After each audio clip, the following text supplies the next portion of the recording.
मैं बच्चों आज आप लोगों को कक्षा 9 के विषय हिंदी पढ़ाने के लिए उपस्थित हूँ।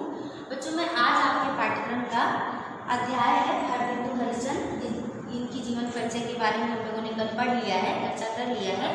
तो आज इनका जो पाठ है, जो रचना है आपके पाठ्यक्रम में, प्रेम माधुरी, आज इसकी व्याख्या हम लोग पढ़ेंगे। तो बच्चों व्याख्या पढ़ने से पहले, व्याख्या जानने से पहले हम संदर्भ जान लेते हैं कि हम सब यदि हमें आवश्यकता पड़ती है, लिखना पड़ता है, तो हम संदर्भ क्या लिखेंगे। बच्चों आप इस पाठ का संदर्भ लिखेंगे कि प्रस्तुत पद्यांश हमारी पाठ्य पुस्तक हिंदी के काव्य खंड के प्रेम माधुरी शीर्षक से उद्धृत है, जो कि भारतेंदु हरिश्चंद्र की रचना भारतेंदु ग्रंथावली से लिया गया है। आप ये संदर्भ लिखेंगे। पहला पद्यांश ये है बच्चों, तो इसका हम प्रसंग जानेंगे कि प्रसंग क्या है, इसमें किन बातों का वर्णन किया गया है। बच्चों इस पद्यांश में, जो पहला पद्यांश है, इसमें भारतेंदु जी ने वर्षा ऋतु का बहुत ही मनोहर चित्रण किया है, जिसकी व्याख्या अभी हम पढ़ने जा रहे हैं। पहला बच्चों, कूके लगी कोयले। यह है कूके लगी कोयले कदम्बन पे बैठी फेरी, धोए धोए पात हिल हिल सरसे लगे। इसमें भारतेंदु कह रहे हैं कि जब वर्षा ऋतु आती है, बरसात का मौसम जब आता है, आप सबको पता है, तो कह रहे हैं कूके लगी कोयले कदम्बन पे बैठे फेरी।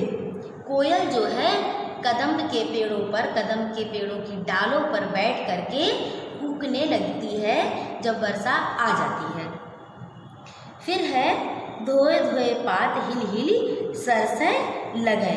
और वर्षा का जो जल होता है, वर्षा ऋतु में जो बारिश का जल होता है, पानी होता है, वर्षा के जल के कारण जो पेड़ के पत्ते हैं वो धुल करके, पानी से तो पत्ते धुल जाते हैं ना बच्चों, जो पेड़ में पत्ते होते हैं, आप लोग देखते हैं जब पानी बरसता है तो पत्ते जो बिल्कुल धुल करके साफ हो जाते हैं, चमक उठते हैं।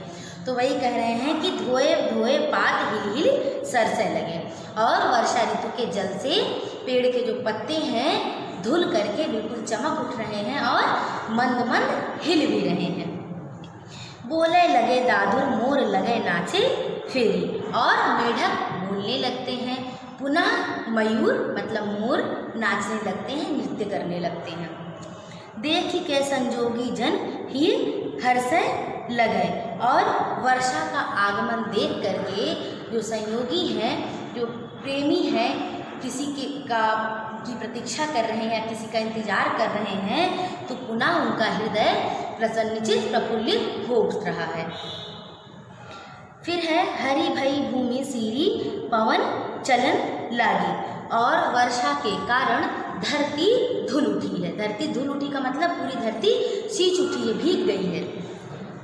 और सीरी पवन चलन लगी, और वायु मंद मंद गति से बहने लगी। बच्चों जब वर्षा ऋतु आती है, बरसात हो जाती, पानी बरस जाता है, उसके बाद जब बारिश बंद होता है तो वायु इतना अच्छा लगता है, जो हवा चलती है बिल्कुल ठंडा ठंडा, धीमा धीमा, बहुत मन को बहुत अच्छा लगता है। फिर है लखी हरिचंद्र फेरी प्राण तरसे लगे। और कवि कह रहे हैं कि ऐसे में जो वियोगी व्यक्ति हैं, उनके हृदय अपने प्रिय से मिलने के लिए तरसने को व्याकुल हो उठते हैं, तरस उठते हैं, मिलने के लिए व्याकुल हो उठते हैं। फेरी झूम झूम वर्षा की रुत आई फेरी। और भारतेंदु कहना चाह रहे हैं कि फेरी झूम झूम वर्षा की ऋतु आई, फिर वर्षा ऋतु झूम झूम करके आ गई है।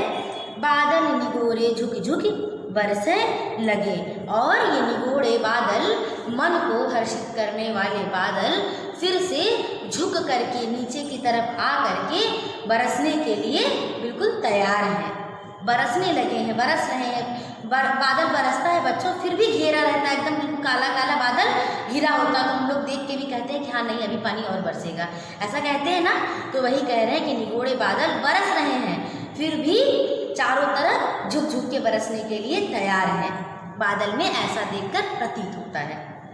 आपकी जो अगली ये पंक्ति है, अगला पद्यांश है, जिए पे जो हुई। आप मिला लीजिए बच्चों अपनी किताबों से, जिए पे जो हुई अधिकार तो विचार कीजिए। इसमें बच्चों अभी आपने देखा इस पहले पद्यांश में वर्षा ऋतु का वर्णन किया गया था।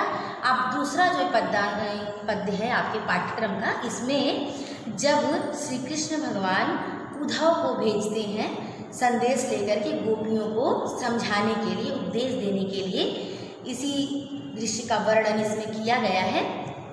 तो आप ध्यानपूर्वक सुनेंगे।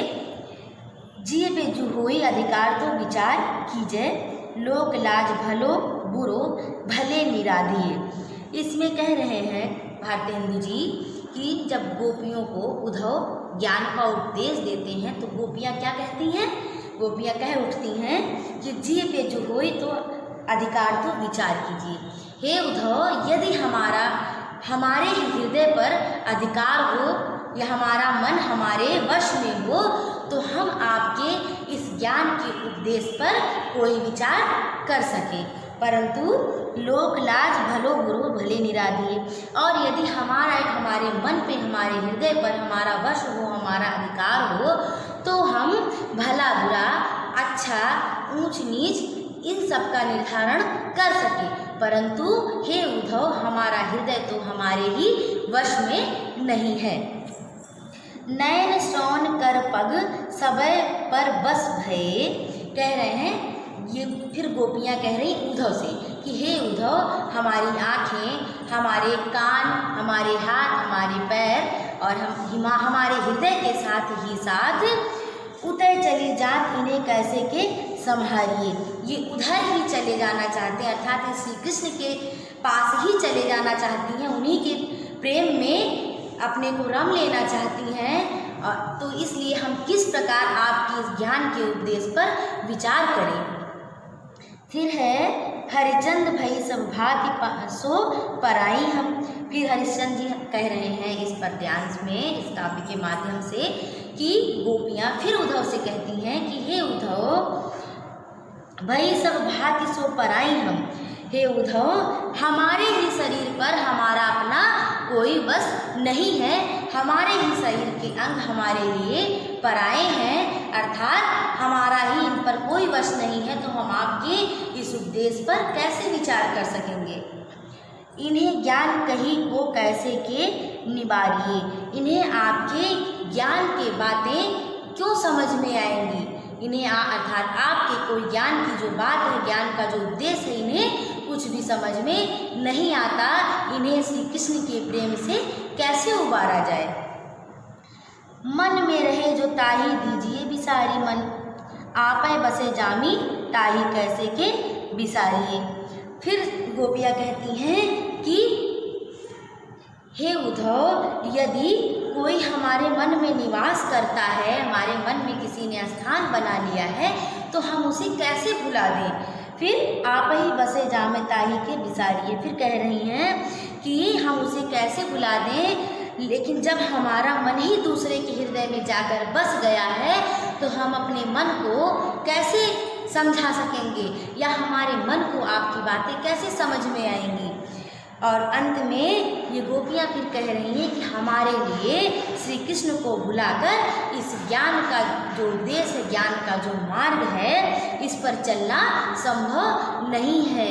इसलिए हे उद्धव, आप हमें कृपा करके ज्ञान का मार्ग मत बताइए, क्योंकि हमारे शरीर का अंग अंग श्री कृष्ण के प्रेम में व्याकुल है। हमारा हृदय, हमारा मन, हमारे शरीर, सब कुछ सब पर ही श्री कृष्ण का वश है, अर्थात हमारी जो इंद्रियां हैं वो हमारे बस में नहीं है। हम इन्हें कैसे नियंत्रित करें। तो बच्चों, आज मैं जो भी अंश आपको पढ़ा रही हूँ, आप इन्हें वीडियो को एक बार दो बार ध्यानपूर्वक किताब से मिला कर ही सुनिएगा, समझ में आ जाएगा। आज के लिए इतना ही। आप सबको बहुत बहुत शुभकामनाएं। धन्यवाद।